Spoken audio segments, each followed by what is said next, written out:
Alright guys, this is the time. Activate Megazord power mode now. La. What? Deadpool? Oh, sorry guys. Hey, you are interrupting us. Sorry. You all should be in Megazord, right? Why all of you are standing here? Hi collectors, welcome back to my Megazord videos part 2. Before we start, I would like to make some correction on the error that I made in Megazord video part 1. On the T-Rex hand, we actually have the hinge joint on the elbow, so the hand can hinge up that much. While on the Mastodon, we also have the hinge joint on the front leg, so the leg can hit forward that much. The joints are very stiff, so initially I thought we don't have any articulation here. If you notice there are still other errors, please let me know in the comment. Without further ado, let's us combine these 5 individual Zord into Megazord.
Here is our Megazord in 10 mode.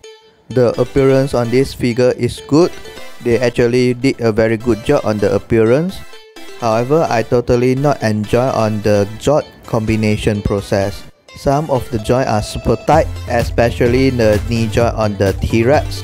It quite difficult for me to hinge up the peak. The plastic used on the joint feel like a cheap plastic. I really scared to break out the joint. On the articulation side, the waist of the T-Rex able to hinge up about 90 degrees, but due to the Mastodon hand is too heavy, the waist joint can't hold its position for long and keep falling downward. The hand can hinge upward 90 degrees. We also have elbow joint here. Bicep rotation to adjust the position of its cannon. Elbow joint also able to rotate. Waist rotation. When you take up the Zord, the leg joint will fall downward because we don't have any lock here to lock the position, just like we have in our 90s Megazord. Our Megazord in 10 mode is about 7-inch height. Studio Series Optimus Prime, Dinobot Sludge in Dinosaur mode, Grimlock in Robot mode, Retro Megazord, Lightning Collection Red Ranger, Studio Series Sideweb, Marvel Legend Hawk, and our Master Grade RX-78 Gundam.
The pieces here on the side are more in soft plastic. The plastic is too soft and it can't fully close up the mouth plate, causing we have a big gap here.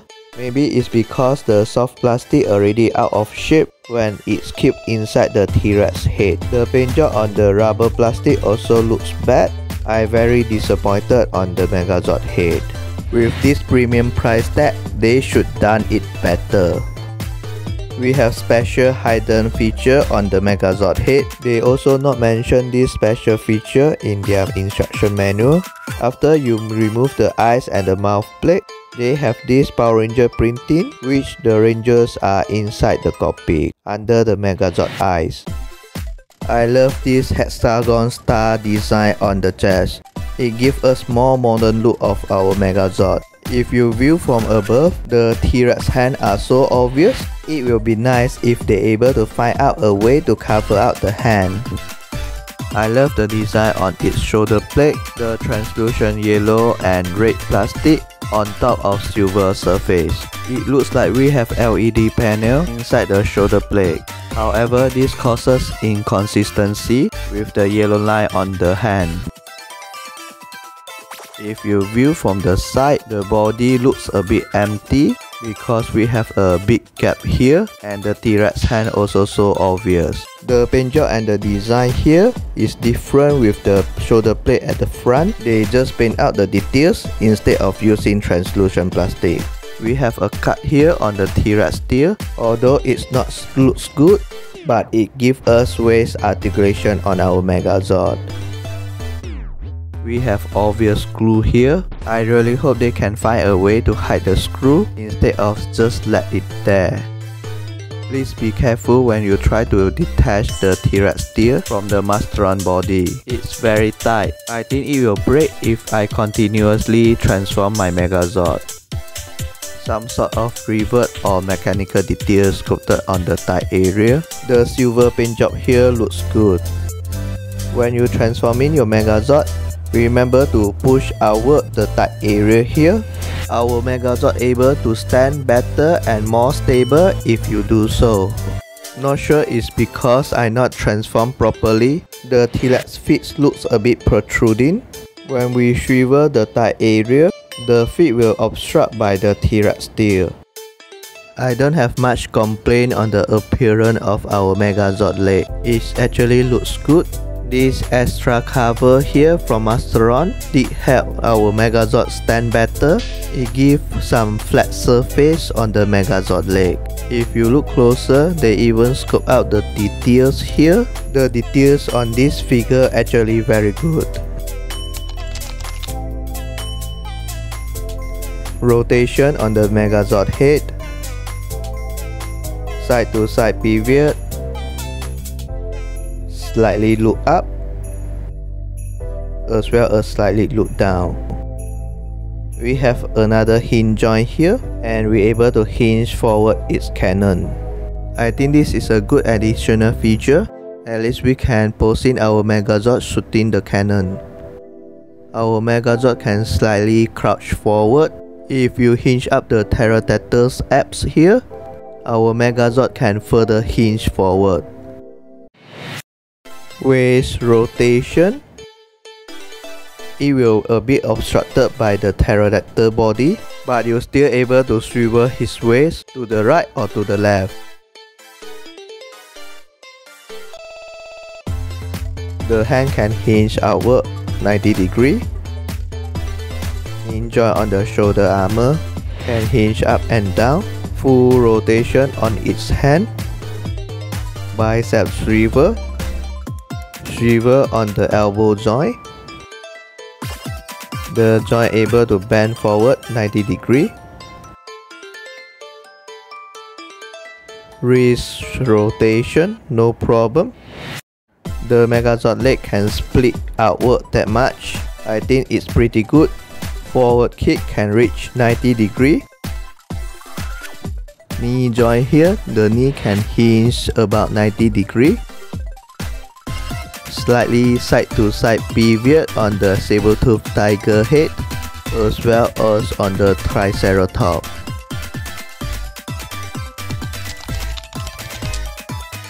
Here are all the accessories or weapons out from the packaging.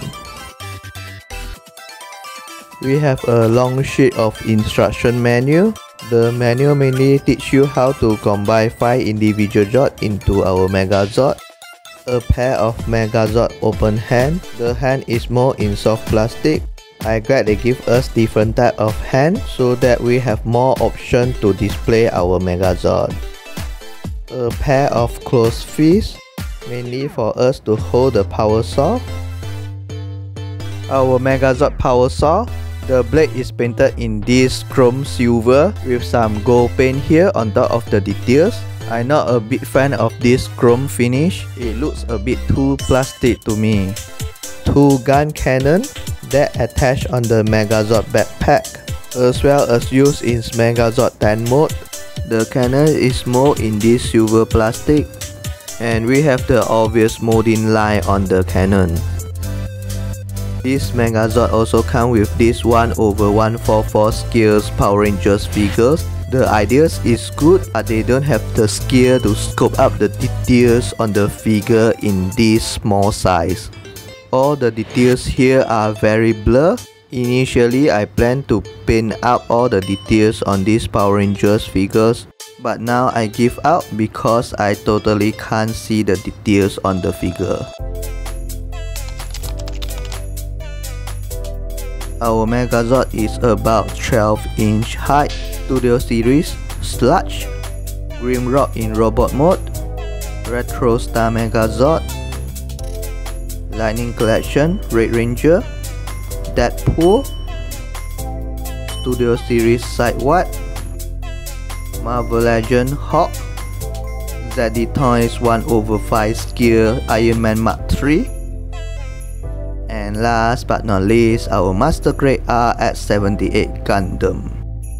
Undeniable, this is a very nice looking Megazord. They did a very good job on scoping out all the details and also paint out the details. We don't have any sticker used on the Zord. Besides, I also like the design on the Megazord chest or the pterodactyl bodies. This hexagon design beneath the windshield made this figure looks even better. It gives us more modern look of our Megazord. Although the appearance on this figure is awesome, the Zord combination process is awful. Some of the joints are super loose and some are very tight. The plastic used on the joint area looks like a very cheap plastic. One of the joints at the Masteron body already have the stretch mark after I detached the T-Rex tear for the first time.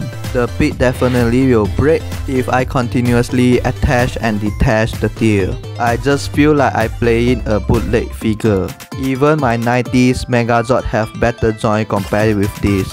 How come the figures released in year 2022 is worse than the figures that released in 90s? These Megazord figures not even can stand still properly. Besides, they also included the open cockpit and give us 1/144 scale Power Rangers small figures, but the scoping work or the details on that small figures are very blurred. The idea is good, but seem like they don't have the skill to scope out the details in that small figures. Overall, I am disappointed on these Megazord figures. These Megazord figures only suitable to stand still in the shelf. If you like to play around and transforming the Megazord figures, this figure might not suitable to you. I think you can skip this figure if you already have others Megazord figures. Thanks for watching. Remember to come to visit our channel again. Please consider to subscribe our channel if you like our video. Remember, here we keep playing, keep building and keep dreaming. Stay safe and see you in next video. Ciao!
In previous video we asked, what is this figure?